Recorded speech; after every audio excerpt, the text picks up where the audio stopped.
Hello to you on the pleasant Sunday it is. Today is the 11th of November 2018. As I'll welcome you heartily to the program Face the Nation. On today's edition, I am Eustace Victor Jones. Facing the nation today is the mayoress of the municipality of Freetown, Yvonne Aki-Sawyerr. Now, meanwhile, for those of you at home who are watching, you could drop your comments on our Facebook page at FTN News. Visit our YouTube channel also. Search for Freetown Television Network. For those of you who are using the satellite channels, search for Freetown Television, Satcom. Similarly, iTelevision. This is FTN on channel 35. I have the pleasure now to welcome. I want to use the title, but I'm tempted not to. The program has just commenced. Maybe probably I'll have the privilege later too. But for the sake of posterity, I say, our worship. Welcome. Thank you. I am tempted not to use the prefix, but at this particular moment I should, to give honor to you. Well, I'm sure those of you watching might be eager to know who Yvonne Aki-Sawyerr is precisely. And so I'll give her the opportunity now to explain who she really is. Who are you? Yvonne Aki-Sawyerr is the mayor of Freetown. Mm-hmm. And I think most viewers are past wanting to know who I am, okay, and really want to know now about what I'm doing. Who I am was a topic when they were making up their minds about voting. That's past. So I'm going to turn the question around a bit and begin to talk about what I'm doing. So before we go there, let's just relax a bit. Probably you want to tell, well, I attended this school and this school. Probably your background and the likes. Okay. Just for those who are watching to see this exquisitely adorning and beautiful lady seated in front of the camera this evening, would want to know who this Lati Dubideria is. Okay. If you insist, because clearly you're insisting. Indeed. And I'll give you a few minutes, because really, as I said, I think we've had many, many conversations about who Yvonne Aki-Sawyerr is. Okay. You may be new to Freetown. New to our television, for our viewers on Freetown television. Right. Yeah. So I'm a Freetonian. I was born in Freetown, at the PCMH hospital, to be precise, just about 50 years ago. And I went to St. Joseph Secondary School. I'm the second of 4 daughters of Professor and Mrs. Hector Morgan. And thank God I'm so blessed. My parents are still alive. I just actually had some time with them this afternoon, which is a real pleasure. I went to Fairbank College. I studied economics as my first degree, and then I did a master's in international relations at the London School of Economics. I then went on to train as a chartered accountant and worked in risk consulting for about 11 years. And my husband, I didn't mention, I'm married with 2 wonderful children, have an amazing husband, and have worked with him in our private business for the last 13 years or so, which is infrastructure development. And my engagement with the public sector, so as you can see from what I've just described, I have a strong private sector background, investing in Sierra Leone, actually the company is building the Hilton Cape Sarah Hotel. My engagement outside of the private sector has been long-standing. During before the Ebola crisis, actually during the war years, I campaigned against the trade in blood diamonds with many other people, but went on to co-found an organization called SLWT, Sierra Leone War Trust for Children, which will be 20 years old in April. And over this almost 20 years, we started first with communities who were displaced in the war in the camps on Ross Road. Then when the war was over, we moved with a particular community, 28 villages, in an area called Thwama Thinki in Bombali district, where we provided, invested in that community really, built a school, built a clinic, wells, farming projects, went on to work in Songo with ex-child soldiers, and most recently fast-tracking to current day. We are supporting 50 Ebola orphans from the Waterloo area. And we now have a very famous director of SLWT. I've been the chairperson for many years and stepped down when I became mayor. But in terms of the the hands-on, day-to-day project management, we're blessed to have Valnora Edwin, who was formerly with Campaign for Good Governance, now as the project director for SLWT. So very much an organization which co-founded started to respond to the terrible atrocities of January 6th, and which is now continuing to impact the lives of children. And most recently, well, I say recently, was 4 years ago, I was involved with the Ebola outbreak.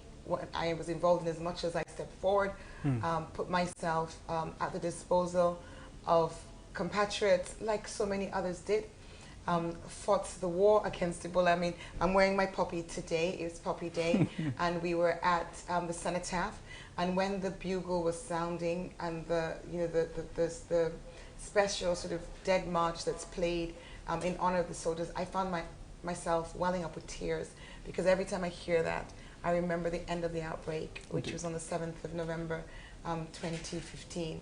And from there, I went on to lead the President's Delivery team with the recovery priorities. And it was during that process that I saw my city in a different light, particularly in respect of sanitation, which is my big passion, sanitation and the environment, and decided to run for office. And that brings us to where we are now. That decision was made in May 2017. No, could that be right? No, June 2017. The election was in March 2018, and in 2 days' time, I would have been the mayor for 6 months. Wow. Congratulations in advance, Your Worship. All right, that's it. Little wonder why, the social razzmatazz and, academic credentials that surrounds her worship is very tight, I'll say. I'll implore of you watching and listening to the program now at this juncture to observe with me a moment of silence for those of whom had fought for this country, including the First and Second World War, and those who are still actively in service, serving this country diligently.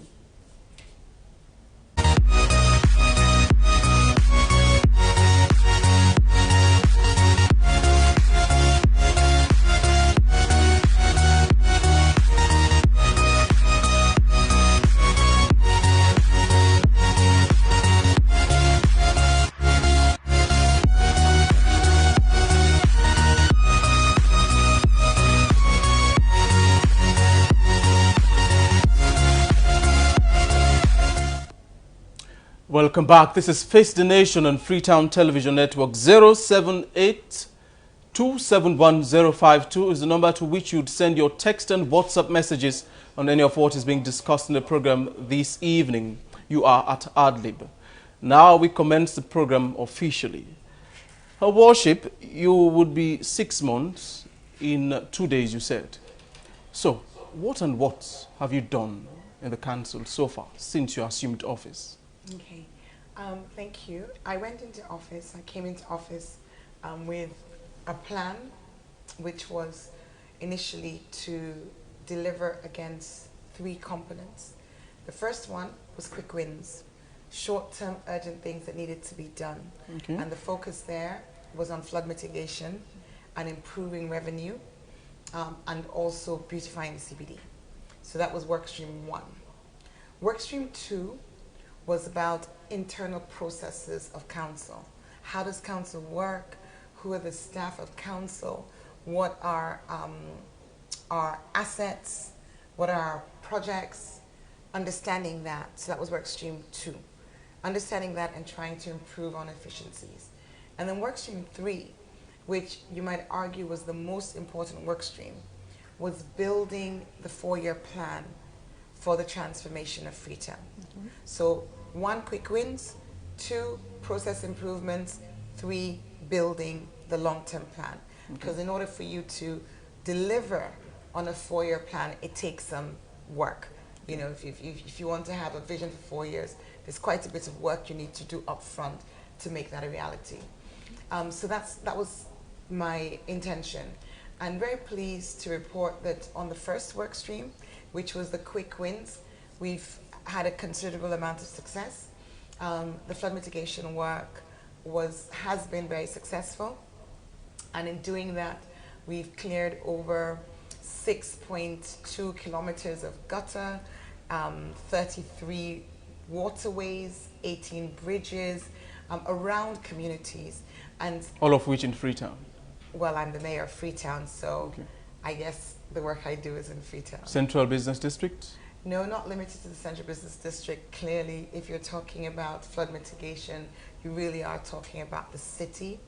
And just so viewers are aware, the city, from Freetown's perspective in terms of Western Urban, for which I'm responsible, starts at Lavuma Beach, goes on to Orogu Bridge, and then going up the hill, it goes up to Troy Champs Hospital and Hill Station. Okay. So that's the municipality.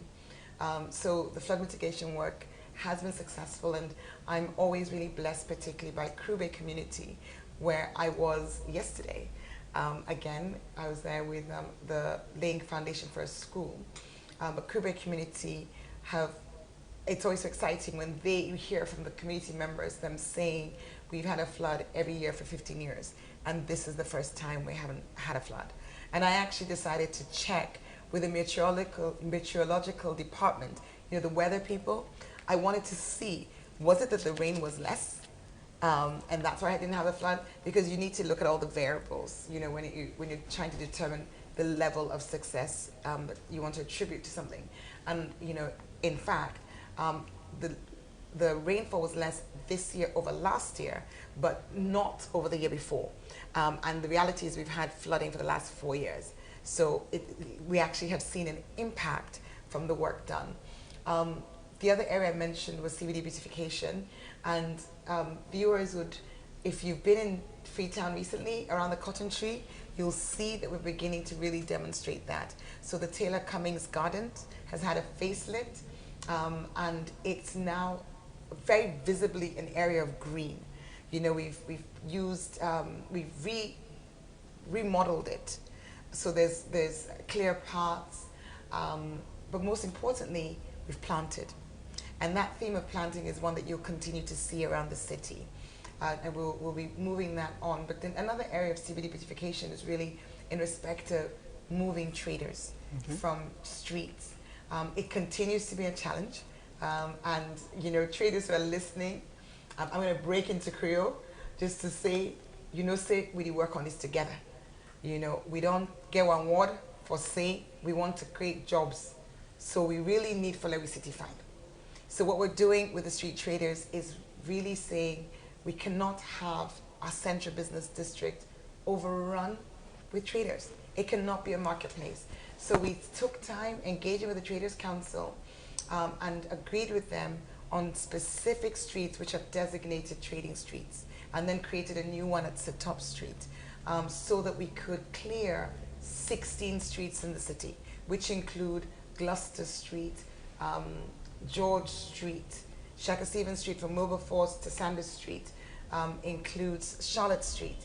And recently, in the last week, I've found myself on 3 occasions beginning to play some of the enforcement role myself. I've actually stopped my vehicle and put goods in my car and driven off with them, because we've really got to be clear that we're not trying to do harm. And I know it's difficult, but we have made provision, and we need to exercise that discipline. Freetown has to be an attractive place for people to come if we want tourists to visit us. So this is just part of it. So that's CBD beautification. And the third piece I mentioned was revenue mobilization. And a lot of great work is being done there. And can I just give a shout out, please, to my municipal trade teams, to Desmond, Thomas, and to Lebby, who've been doing a great work along with the council committee members. And I want to say the same with the sanitation team. I particularly want to mention Mr. Bundu and Sori Kamara.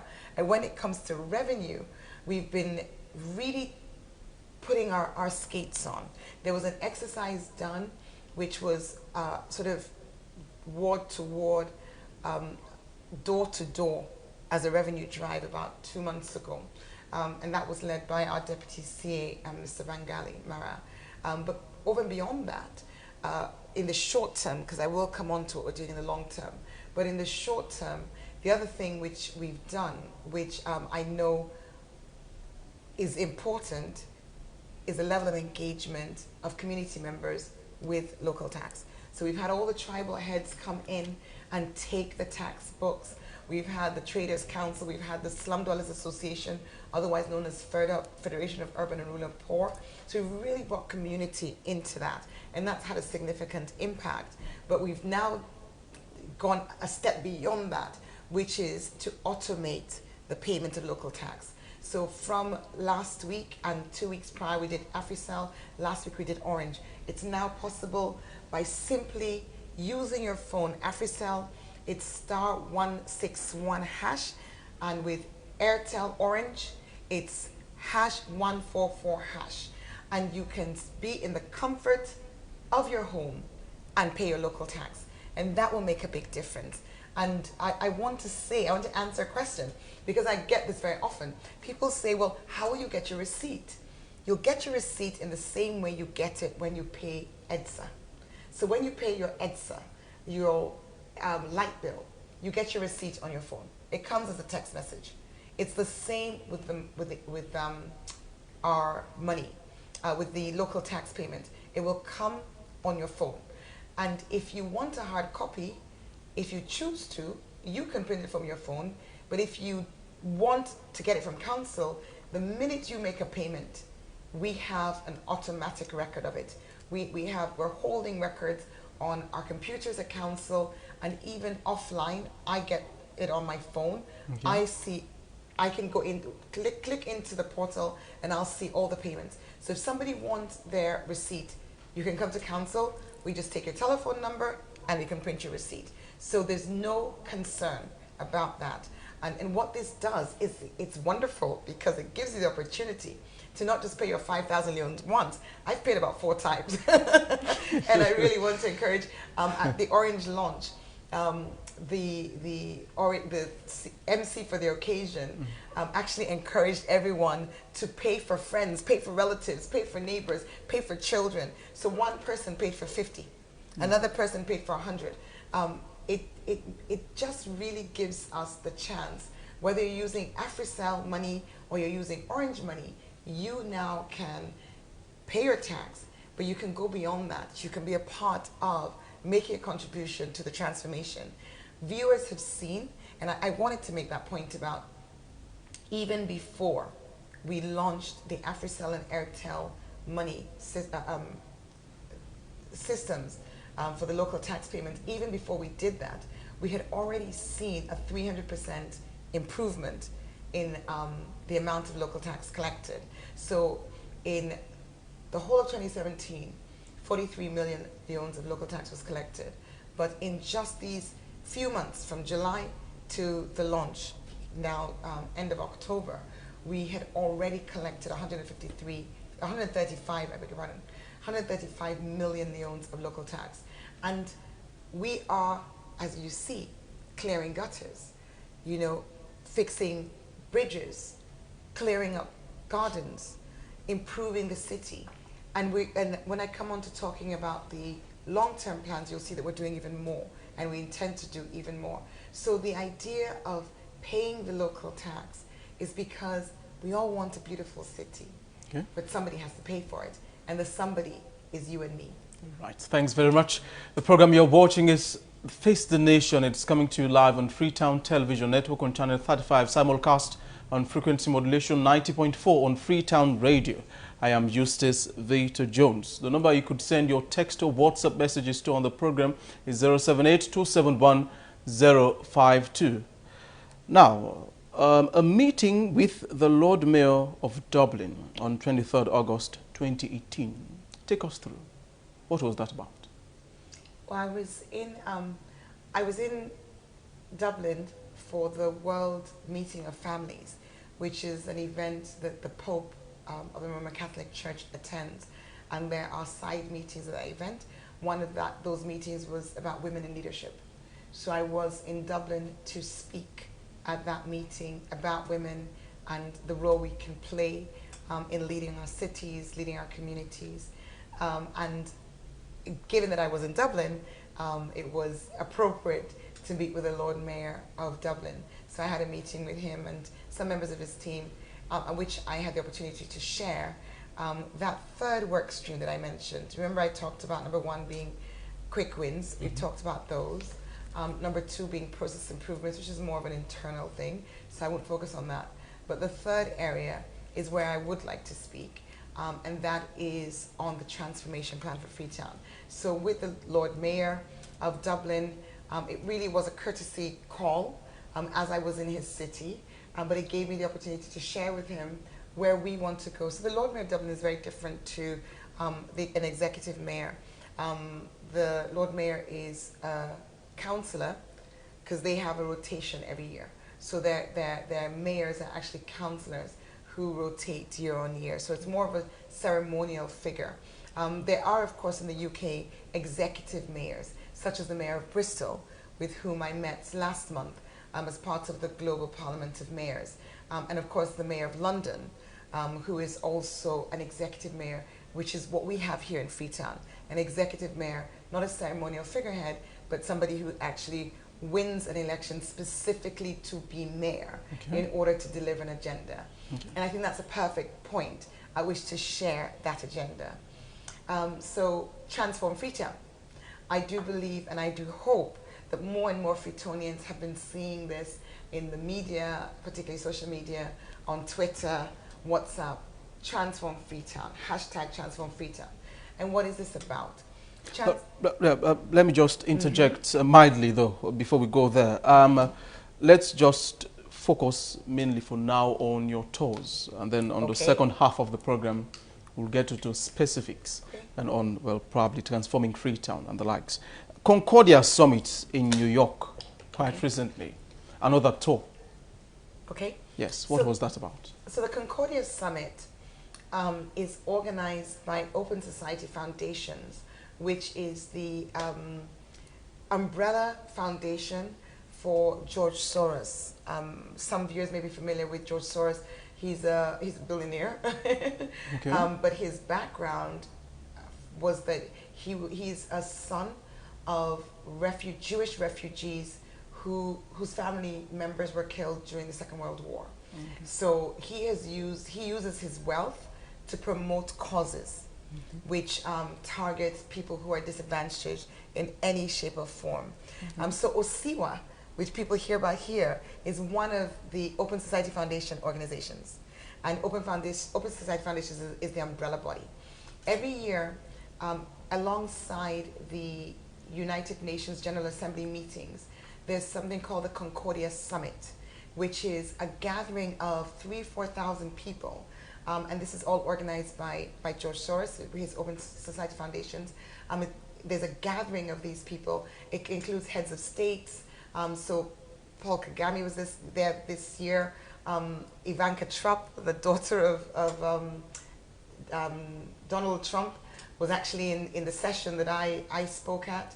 And a wide range of personalities from around the world speaking over a 2-day period on matters of importance, global issues, running in parallel with the United Nations General Assembly. And I was invited to speak at the Concordia Summit, particularly on questions around migration. And this is migration from the context of knowing that we've got people, young people, children in fact also, moving from Sierra Leone out on the Temple Run in an attempt to find a better life. And the Open Society Foundation is particularly concerned about migration. Most of the narrative you will find is from the other side of the Atlantic. So you have mayors on the other side of the Atlantic who are concerned about receiving migrants in great numbers. So we all see the pictures of the boats landing onto the shores of Italy and onto the shores of Greece. So there's this conversation going on internationally about how do you how do we cope globally with this phenomenon, and how when migrants move into other cities, how can they be treated humanely? My angle, and that's the presentation that I made at that summit, is that as a mayor of a city, which although our numbers are less than, say, Nigeria or I think Nigeria or Gambia probably would be good comparisons. We certainly have, certainly in Nigeria, and I'll take back Gambia, I'm not sure of Gambia's numbers, but I know that our numbers are dwarfed by Nigerians. But still, it's a significant number of young people. We have about 5,000, according to IOM, we have about 5,000 young people who leave Sierra Leone every year. And those are estimates. It could be higher. And in the course of just last year, we had 1,056 who were brought back by IOM, rescued from camps, from prisons in Libya, in Kuwait. And then we also have our own government, you know, through the Ministry of Labor, also facilitating the return of some of these migrants. So I was speaking about what matters to me, which is giving our young people hope here so that they don't make that dangerous journey of Temple Run, making sure we're providing skills, making sure we're providing job opportunities. So that's what I was doing at the Concordia Summit in New York in September. Okay, and lastly, now before we take a short break, I quote from your directorate, Communications Directorate from the Freetown City Council. It reads, the Mayor of Freetown, Yvonne Aki-Sawyerr, has on 10th November 2018 handed the key of the Freetown city to Pope and Patriarch of the Greek Orthodox Church, Theodore II of Alexandria. What was that about? The key of the city? Do we understand? Well, it's a symbolic gesture. So the Pope, who is the highest figure globally in the Greek Orthodox Church, was here in Sierra Leone for a state visit and came to the mayor's parlor. And the tradition in such instances is that when someone of that sort of stature visits your city, particularly in the case of the Greek Orthodox Church, which has over the last 10 years supported our city quite considerably, that you symbolically hand to them a key to the city, basically telling them, you're welcome, this is your home. And what we then did, the Pope, myself, and his team, was to, and of course the Councillor Murray, who is the councillor there in Krube, was to move on to Krube in order to lay the foundations for a new school. And that's one of 3 that I've actually done, school refurbishment, school rebuildings, one of 3 that we've actually done in the last 2 months. And when, again, as you say, we'll come on to that wider plan. But education is a big focus. And whenever we have an opportunity and the support of partners to enable us to improve on our education facilities, we really are very enthusiastic about working with them to make that happen. Of course, at a national level, the President's New Direction promise or flagship program is the provision of free quality education. So in complementing that, it's important that we're also looking at facilities that the children are learning in. And when we come to the plans, I'll talk a bit more about that. Certainly, but before we go, all of these travelings you've made, are all of them geared towards generating revenue for the municipality in any way? Yeah. So what did we get from all of these visits? Yes. So let me first mention something, and I think it's important because I've seen this on social media and I didn't respond, but now that I'm on air, I think I'll do that. I want to, you've mentioned 3, but I've traveled more, I've spoken at other events, and I will be doing more in the next couple of weeks. And I want to tell Freetonians that I have a policy. Unless whoever is inviting me to speak is paying for my ticket and my accommodation, I don't go. Because we need resources in Freetown, we need our money in Freetown. So my objective is to make sure that every trip is a net benefit to the city. So that's just a policy. It may change But so far, that's the approach I've taken, and I think it's worked well. Okay. You know, I've actually had people say, sorry, there's no opportunity to pay, and I go, oh, sorry, I can't come. And then they find a way to pay. Okay. And with regards to what did I bring, you know, it's important not to think in that way. I don't go around with a begging bowl. That's not the spirit of the city. It's not the spirit of the nation, I believe. Well, that's what we've been seeing over the years. Well, and let's, are you saying your let's talk administration about is different? let's talk about having a different approach. Okay. So I'm not saying that we don't recognize the value of support and that we don't get support.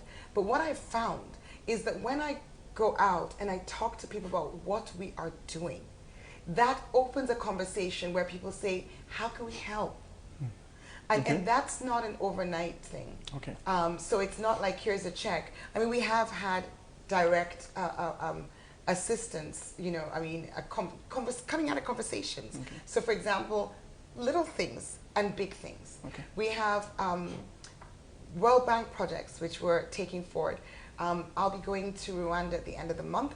That is for a Jeff meeting, Global Environment Facility meeting. That ticket also paid for? Yes, right. Absolutely. Okay. And that will be having a conversation which will enable us to move forward with some applications for funding. Right. So it's not, can you just write me a check? Okay. It's more a question of building relationships, building credibility, getting people excited. One of the most exciting moments for me the other day was when I saw on Twitter, someone I've never met, writing on Twitter, I am in a conference at Addis talking about community participation and governance, and I'm thinking of Aki-Sawyerr in Freetown, hashtag transform Freetown. Now, what we're doing is getting international recognition of this very ambitious objective of transforming our city in 4 years. Right. And that is generating interest. So, for example, when we come to talk about the specifics, we've got support to do a tax drive. And Mrs. Karimu, who is our head of valuations, is a big part of that, to improve on our property rate collection, our property rate system, and therefore collection. We've got a company in the UK, in Canada, who is paying an institution, paying for that to be done, because they're excited about the prospect. And I didn't go to Canada. You didn't? No, we had a telephone conversation, we had a conference call, set out the plan. And you will find, actually, when you're clear about what you want to do, there is a lot of goodwill out there. Right. And that goodwill is international and it's also local. Okay. So I'm partnering, last week, I was in South Korea with the transport, major players in our transport sector, right. With the Director of Transport at the Ministry of Transport, the head of SLRS RTC, and the head of SLRSA, and the head of PMFU at the World Bank. Right. And we were talking about transport possibilities for Freetown. We subsequently had a meeting at the council on Friday, from which we've got clarity about which way we want to go, and partners and others will fall in, as well as the private sector, right, for that to happen. I know the plans are many, and so on the second half of the program, we'll get to discuss all of them. But for now, let's have a short break.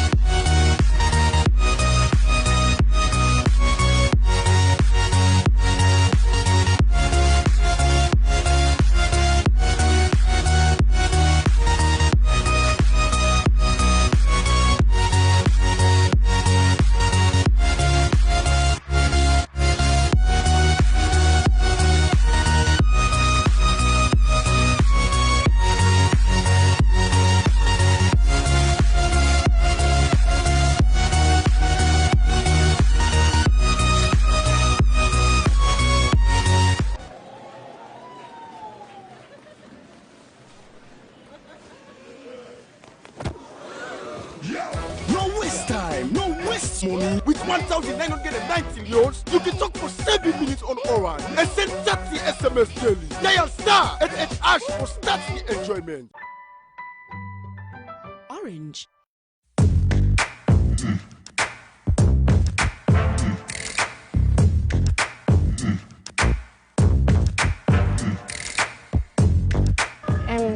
You know they?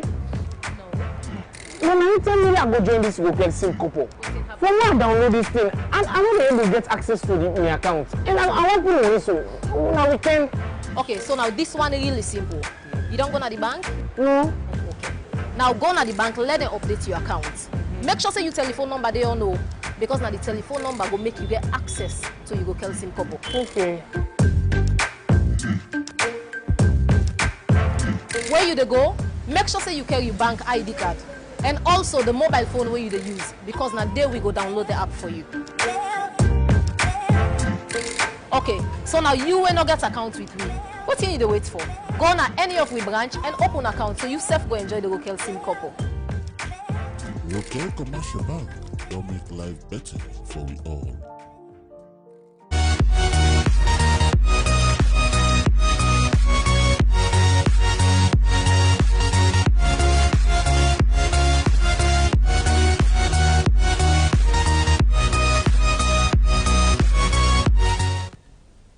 Welcome back. This is Face the Nation on Freetown Television Network on Channel 35 and on Freetown Radio on FM 90.4. I am Justice Victor Jones. On the program today, we have worship the mayoress of the municipality of Freetown, Yvonne Aki-Sawyerr, articulating plans for transforming the capital city, of course, and she said she'll be 6 months in 2 days, I think, 2 days time. So what is our plans? Probably there are messages which you've got in the program. We'll shortly read most of them. But for time, I'll start with a series of questions here from our viewers and listeners alike. First one says, 6 months on, Madam Mayor, can you count on your success as 50% on your plans for the city? Marie from Lumley. Your revenue collection seems to be very well increased. What is your plans to use it for the people in the municipality? Don't let it be like the previous mayor, to bring musicians in the country. James from Parimba Road. Hello, Mr. Presenter. Many thanks for this program. Hope the mayor has bought in plans for the recruitment of personnel at the FCC. Aisha Banks. What is the plan for the Sewa Ground Market and the City Hall building under construction? Balu from Regent. Good to hear from the mayor of Freetown City. I must say that you have been tremendous since you were elected. All the best in your undertakings. From Mystic at Bozak. 50%. Would you rate your work? Yeah, so you remember that I said I had 3 work streams. Quick wins, definitely. Tick, we did that. So how many percent would you rate? I would rate that at over 80%. Over definitely. 80. For the quick wins, because we were doing the CBD beautification, flood mitigation, and revenue.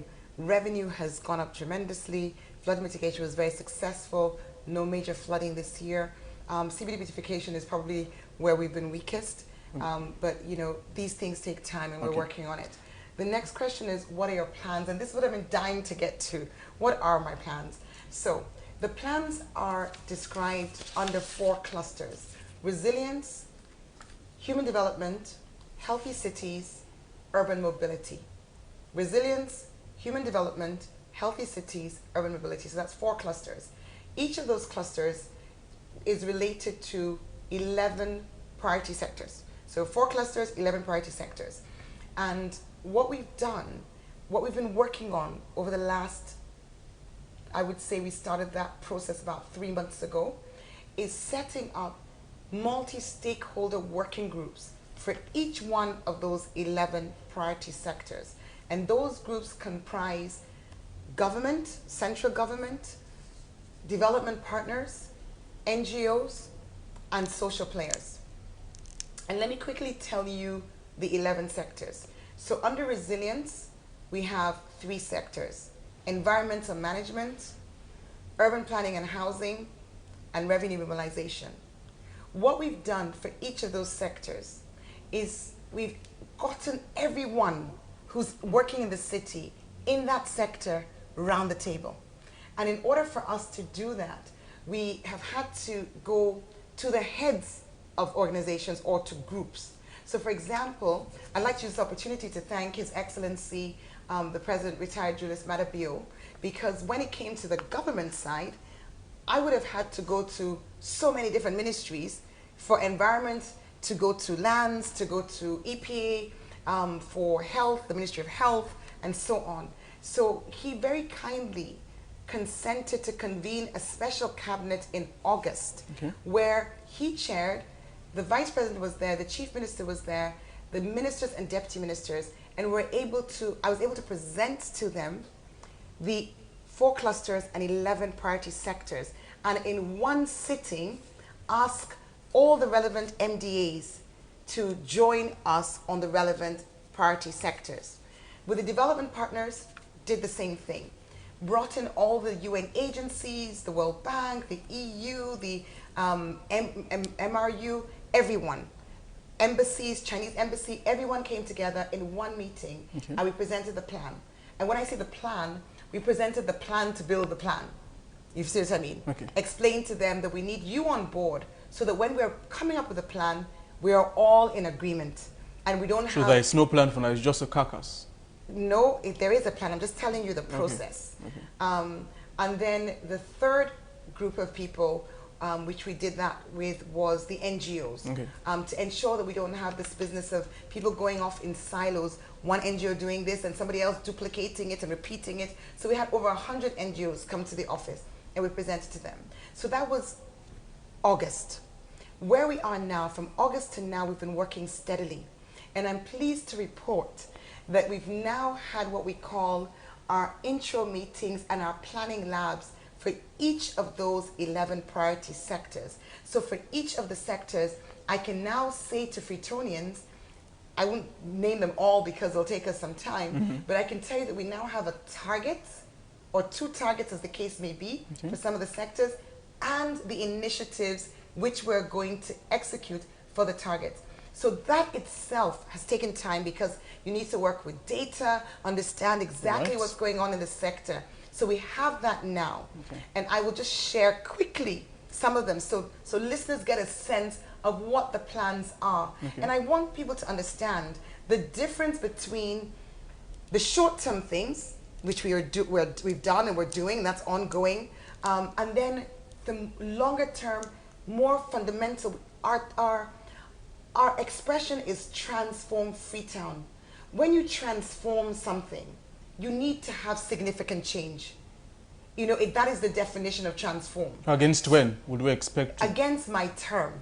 I mean, I'm here for 4 the end years. of your tenure. Yes. So the idea is the work we're going to do over the 4-year period. All right. And so to give you a flavor, as I was saying, resilience has environmental management.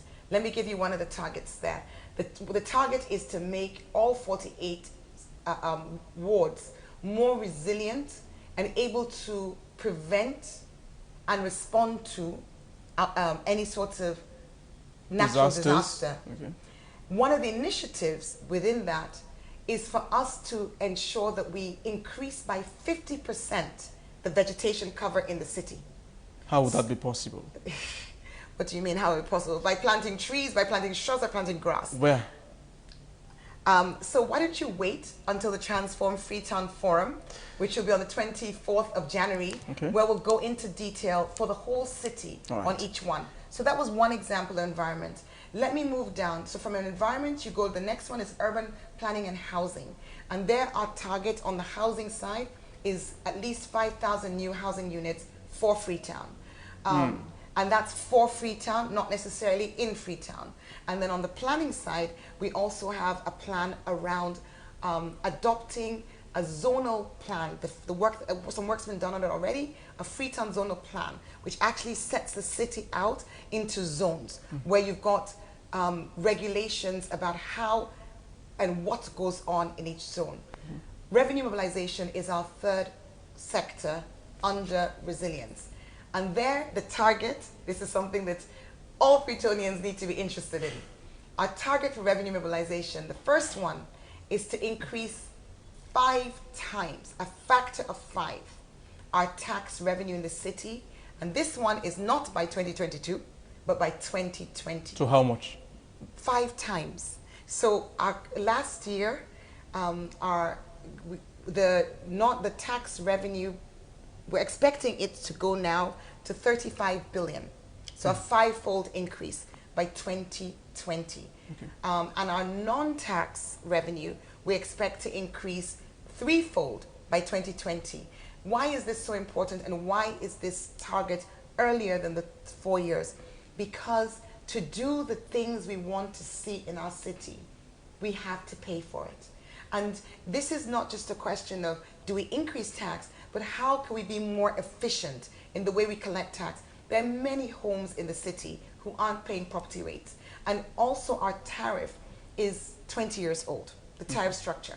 So there's a lot of work that's being done, and the Ministry of Finance is part of that working group, the local government finance division. So that's resilience. Which is why there's a text here from James on Padimba Road. He's saying, how will these monies be used? Wouldn't it be used to bring musicians, like he quoted him, previous mayor? Right. So I just mentioned what we're going to do on the environment. I've talked about housing. I've talked about planning. And if I go on to the next cluster, which is human development, our sectors there are education, skills development, job creation, and persons with disability. Education. And let me give you, yes, education. Okay. And with education, our target is around improving monitoring performance of teachers and examinations, really strengthening the performance management systems in the municipal schools, but also safeguarding the children. That's another target. So municipal schools are under the purview of the Freetown City Council? Yes, that's why they're municipal schools. We have 378 schools, primary to JSS, and we are really concerned. The first one is about the quality of what goes on in the schools. The second one is about safeguarding pupils at school, and that safeguarding is both physical, which means we need to ensure that our schools meet health and safety standards, and that speaks to the buildings, it speaks to the the facilities inside, chairs, tables, but it also speaks to questions of abuse, sexual predatory behaviors within schools, making sure that our children are safe. When it comes to skills development, our targets there are to ensure that we provide 20,000 young people with market-driven skills and 15,000 with adult literacy, functional literacy, numeracy, and literacy skills for 15,000 young people. When it comes to job creation, the target there is to create 7,000 jobs within the tourism sector. Right. And what does that mean? It means we've got to ensure that we're really making Freetown encouraging tourists to come to our city, so that the knock-on effect, because this is indirect, the knock-on effect is that more hotels get built, more restaurants get built, more jobs are created, because you've got artists coming and performing here. Not that we're going to bring artists, but for example, this week we have EcoFest. KME Multimedia is bringing in EcoFest. We will want to capitalize on activities like that, because when someone comes here for a program like that, if they look at the city and they enjoy their time here, they will come here on vacation. Right. And when they come, they will spend their money. And that's how jobs are created. And persons with disability, we want to work with them to ensure that we actually are providing opportunities for them to be independent in their lives. The third cluster is healthy cities. Here we're looking at health, water, and sanitation. And let me just give you one. Oh, I'm so excited about our targets for health. I'm so excited. And like I said, we don't set the targets. I'm not a health professional. I'm not an environmentalist. We bring in the experts from around the city, from the local government, from the central government, from development partners, from NGOs, from communities. So when we're talking about housing, we bring the slum dwellers. When we're talking about health, we had a community healthcare worker, as well as doctors from our hospitals, WHO, some of the NGOs. And they have set a target, which I think is fantastic. Initially, when they had their first meeting, the target was set at 10%. And last week, when they were finalizing their initiatives, they unanimously agreed to increase the target. And the target, first of the health targets, is to reduce by 40% the maternal mortality rate in Freetown. So 40% fewer women should die in childbirth in Freetown.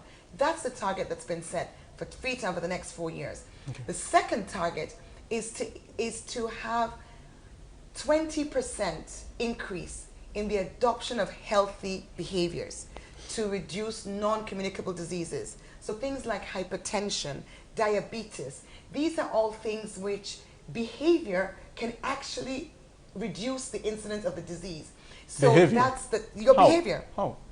Exercise, not smoking. Those are things, your diet. So what one of the initiatives that the health professionals have decided on in order to meet that initiative, in that target, is to introduce what we are going to call healthy Freetown days. More on this as they work on it. But the general gist is that probably once a month, there'll be a day when it's a healthy Freetown day in the city. You'll have screening for blood pressure. We'll have stations around the city. We'll have activities, jogging, running, cycling as a city in order for us to promote the healthy behaviors that will help save lives. Junior Doctors Association quite recently organized a sit-back action for poor conditions of service. Are you aware, with all of these plans, that the country is, well, lack of medical equipment and machinery to actually take care of people here? I was actually expecting you probably, I thought you wanted to say that you'll be using some of these monies to buy equipment for hospitals, rather than attitude change. Well, you'll be surprised to know that or you shouldn't be surprised to know, I think prevention is better than cure. What you want to do is to actually prevent people from getting sick, as opposed to saying you'll deal with the sickness. That's why public health is so important. Changing attitudes is actually more effective and more life-saving than waiting till the person is sick. Just take Ebola, for example. It was attitudes that saved lives, not treatment. Obviously, treatment saved as well. But you ended the outbreak by changing attitudes.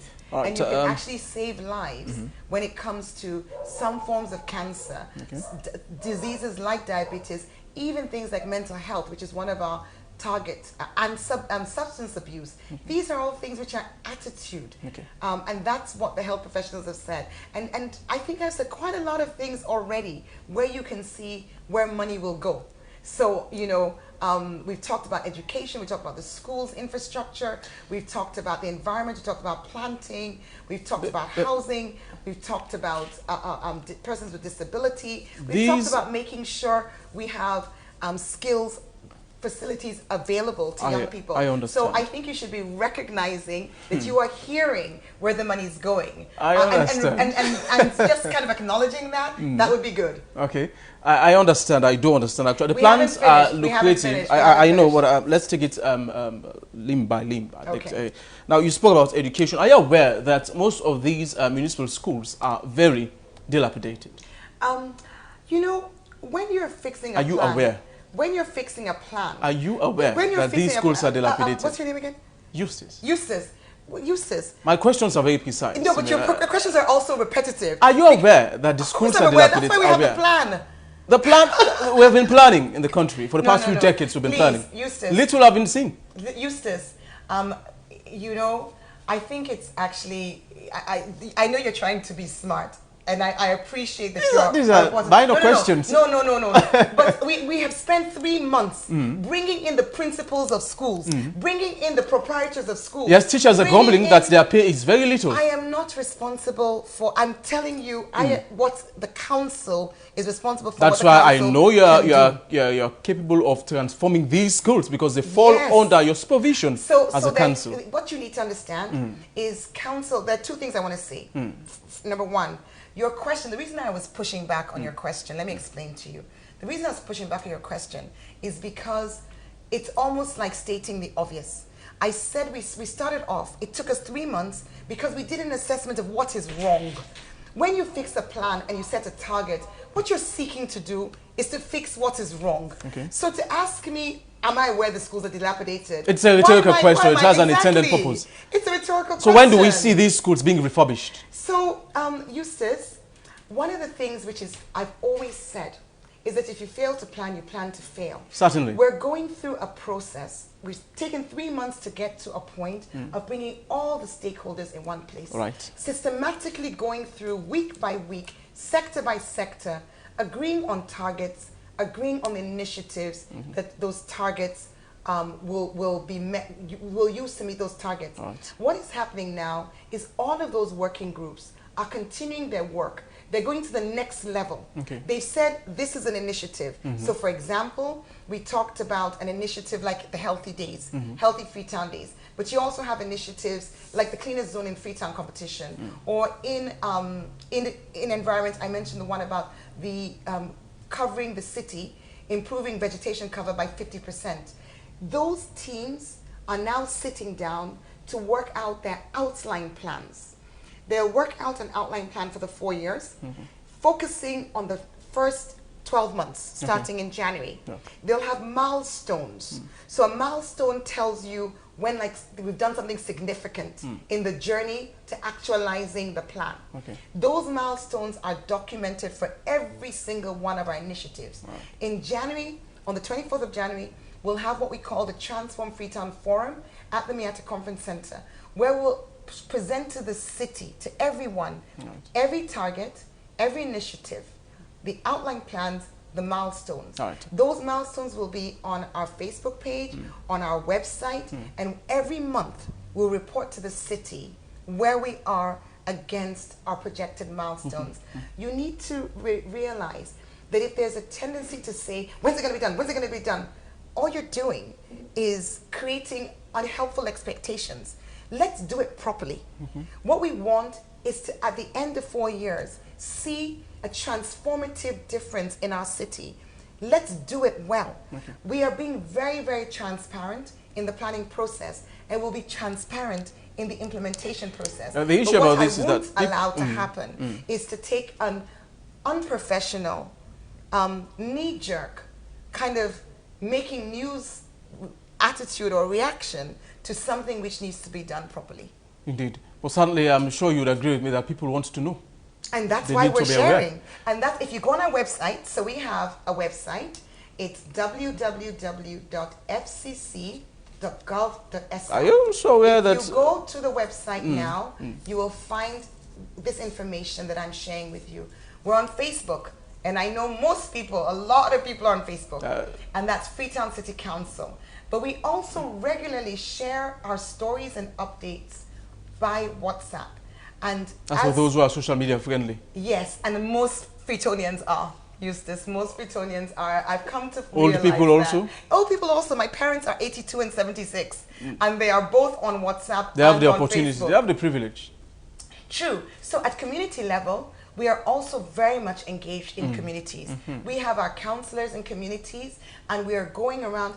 Let me tell you something that we did in August to September. From the middle of August, so I think it was the 3rd week of August, through to the 3rd week of, so it took about a month, we went to every single ward, not just to the ward, but to the zones. We have 310 zones in Freetown within the 48 wards, and every single zone, we went to the communities, we went to a community center, it was all agreed, arranged, and people were aware, and we took our 11 sectors and we asked communities, what do you think about service delivery at community level as it stands now? And so we're asking you to rate 1, where 1 is terrible, to 10, where 10 is excellent, against 3 questions: availability of that service, acceptability, so the quality of the service, and accessibility of the service. And then we aggregated those results. We brought them back, so at zones, we brought the zones together at ward level, validated it again with the ward, at a ward level meeting, fed that information into all of these technical working groups that I've just described. And I can tell you that the feedback was very negative. Overall, communities fed back to us that as it stands now, across the 11 sectors, and we made some slight adjustments. We put in markets and recreational and community space, some things which are really germane to communities. The rating we did not get, for any one of the sectors, at an aggregate level, a rating as high as 5 over 10. So that tells you that citizens, residents, are currently dissatisfied with what they've been getting. And this is very important feedback into the planning process. All right. So it really guides, because it's ward by ward. So even when it comes to where should facilities, where should interventions be made, we have that information. So it's not just WhatsApp and social media. We are very much talking to people as well and working through stakeholder groups like the Traders Council, like the Slum Dwellers Association, like the tribal heads. We have bodies in the city which are, and Interreligious Council. You know, we have bodies in the city which are really channels for communication at all sorts of levels. All right. In Freetown, previously, we had dumping site located in most areas where people will converge to dump their refuse. But these empty lands have now been occupied, they have been built on, and they have been converted to private properties. It seems the council is turning a blind eye to all of these. Is that the case? No. And so when is the short answer. So how will we retrieve all of these lands? Okay, so what the council is doing is we're going through, you remember I mentioned a second work stream? So the first one was the quick wins, the second one was processes, what the council has, assets. So we have a team, we have a committee of council called the Asset Management Committee. And I've asked them to systematically go from east to west across the city and actually document with our estates management team, document all council assets. And as they're documenting them, we are also actually understanding what the legal status is. So that exercise is underway because we need to ensure that we retrieve council assets, because assets serve a purpose. Assets are there in order for you to optimize them, to generate revenue, again, for one single reason, to be able to deliver quality services to the residents of Freetown. That's why we're here, to improve the lives of Freetonians. Okay, right. So now, also, I'm sure you are aware about this, since we don't have much time left on the program. We even have some messages, but before we read these ones, I just want to ask, we've been complaining, or market women in the country have been complaining that they don't have places to sell. Now, previously, you engaged street hawkers on the Operation Pushback. It was an ingenious mechanism to beautify the city, to get people off the street from selling. But where do they go to? Okay, one of the questions which you asked from a caller, and we didn't the get Sarah to Grounds, the Sarah Grounds, and, so perhaps I can quickly answer that. You should, yes. Right, so Sarah Grounds was a joint venture between council and NACIT. But NACIT were the major owner, so they're 75% and council is 25%. So I recently had a meeting with NACIT management. It took a while because they were trying to get, they had a new DG and he needed to get up to speed with everything. But we've met and I've been reassured by him and NACIT, the NACIT management team, that they are going to work for us to complete that market. However, the time frame that they're giving is actually quite a long way out. I understand that there's some legal challenges with the property. So what's the time frame? And they're saying it's not likely to be within the next 12 months. So yeah, so it's quite a way out. So what we've done as council, we've put out an expression of interest for the construction of 7 markets in the CBD, or CBD and wider. So those include King Jimmy Market, Dovecote, Petersbrook, Wilberforce. So we've actually had responses to the expression of interest, and what we're working on now is the RFP to take that process forward. Building markets is one of our pressing priorities. Somebody also asked about the City Hall, so if I could quickly just say a word on that. City Hall is going up as the new home for Freetown City Council. It's under construction and it seems to be more or less on target to complete in 2020. It's going to present for us both a new home and an income opportunity, because as I understand it currently, there's probably going to be 2 floors in excess of council's requirements. Okay. And that means we can rent them out to other businesses, which will generate revenue for the council. So that's where we are with City Hall. All right, let me read some of these messages. The first one reads, "Good afternoon, Her Worship. Please, we have piles of dirt at the Dozak field. It has been there since the first Saturday of the month. It is very hazardous to the community, especially the children." Yeah. The other one says, "Tell us more about Operation Pushback. It is not working effectively. Why not construction? Why not the construction of the Sour Ground Market?" Aliu from Hastings. "Any plans for relocating the Krube community and the slum community in the city?" Jane from Freetown. These are the questions. Okay. You would want to answer these questions. Dwazak, I'm really sorry about Dwazak. So this is one of the challenges we have. Yeah, I was not available. I was actually ill on National Cleaning Day. I came back the night before, and it appears that there were not enough vehicles. And we do have, not just in Dwazak, I'm afraid, but a lot of several other places, yeah. Yeah, and so council is then left because we only have 3 vehicles. Which is why I wanted to ask you, why didn't you partake in the previous cleaning exercise? I was sick. The council, I mean. The council was there. The council It wasn't well represented. How do you know? I mean, how are you saying that? The council was Books there. were provided by the council. It seemed these dirts have been lying in the streets. Sorry, Eustace, get the facts right. Council has 3 trucks of its own. The trucks Only? that are used, only 3 trucks. The trucks that are Well, used... that answers the question. Exactly. So there is a whole other question about the management of trucks on National Cleaning Day. They are not under council. So please be clear. With regards to the waste, I just want to say to the community, I'm very sorry. One of the challenges we have is that when this waste gets left after National Cleaning Day, it then takes us as council a very long time because of our limited resources to be able to mop it all up. But because it's happening all over the city. But I am actually personally aware of Dwazak, and I understand one of our trucks broke down. We are trying to get new trucks. The Chief Minister has assured us as well that he's in the process of getting trucks in nationally, and some of those trucks will come to City Council, which will help. But we do have a challenge with what happens post-cleaning day when there aren't enough vehicles on the cleaning day. With regards to Operation Pushback, yes, it has been a challenge, and it's an ongoing thing. We have marshals who are out there.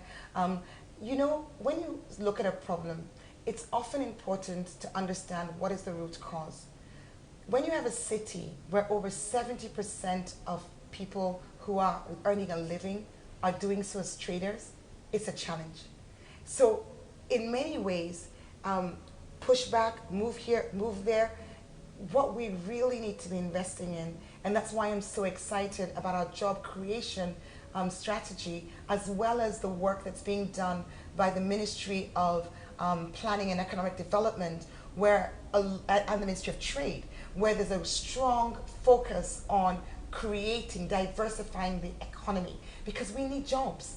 That's the bottom line. We can't have everybody as a trader, because if you do, it's impossible to contain everyone in markets. But to your question, because I think the person asked about sour grounds, I already answered that it's probably a year away, and that we're also trying as best as possible to fast track the building construction of additional markets. And those RFPs will be out before Christmas for sure.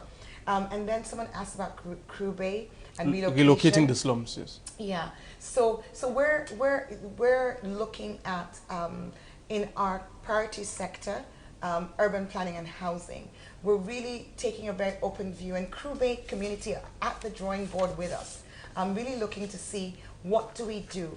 A combination perhaps of upgrading and relocation. But as I had mentioned earlier, we've got the targets now.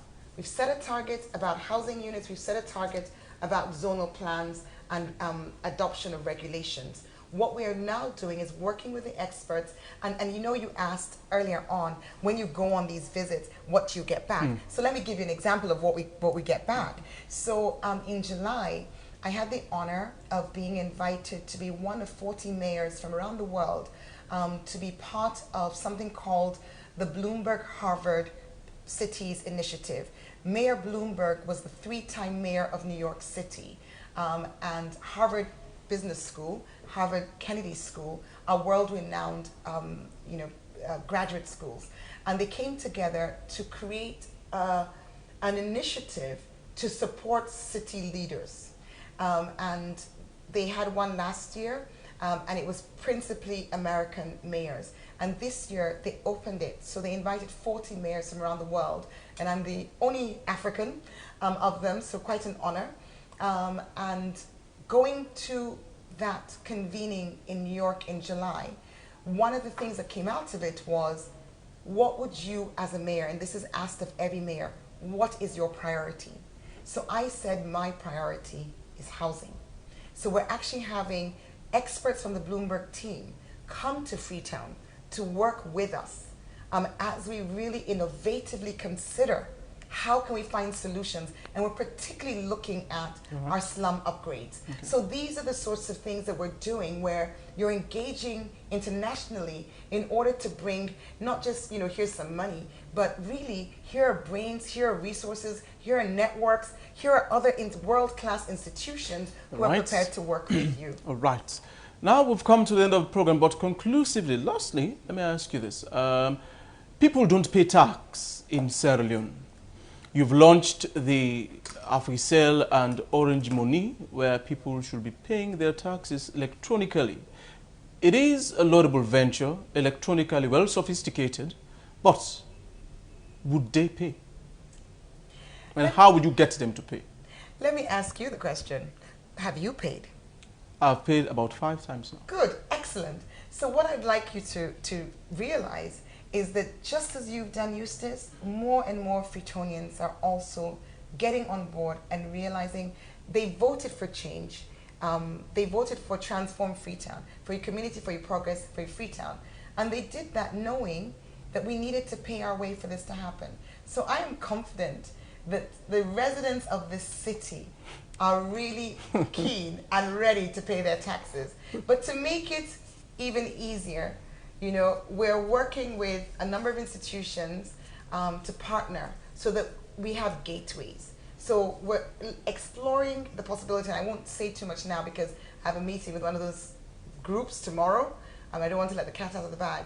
But you'll find there'll be some things that you won't be able to do in the city if you can't demonstrate that you paid your local tax. We're engaging different bodies where we can say the tax is the gateway for you to access this service or that service. But fundamentally, I actually think, and I want to thank Freetonians now, we've seen at council, and I can't speak without mentioning Kangoma, who is our head of local tax. And we've seen at council a tremendous improvement and increase already, even before the mobile systems came on board. So I'm confident that we'll see more. This is not Yvonne Aki-Sawyerr, Mayor of Freetown, Freetown City Council even, taking on the challenge of transforming Freetown. This is Freetonians deciding that we want our city to go back on the map. We want to be proud of our city, and we know that doesn't happen by the air coming down and making it happen. It happens when we all put our shoulders to the wheel. We all get involved. We all take on our own civic responsibility and pay our taxes. I'm confident it's going to happen because I believe in the people of Freetown.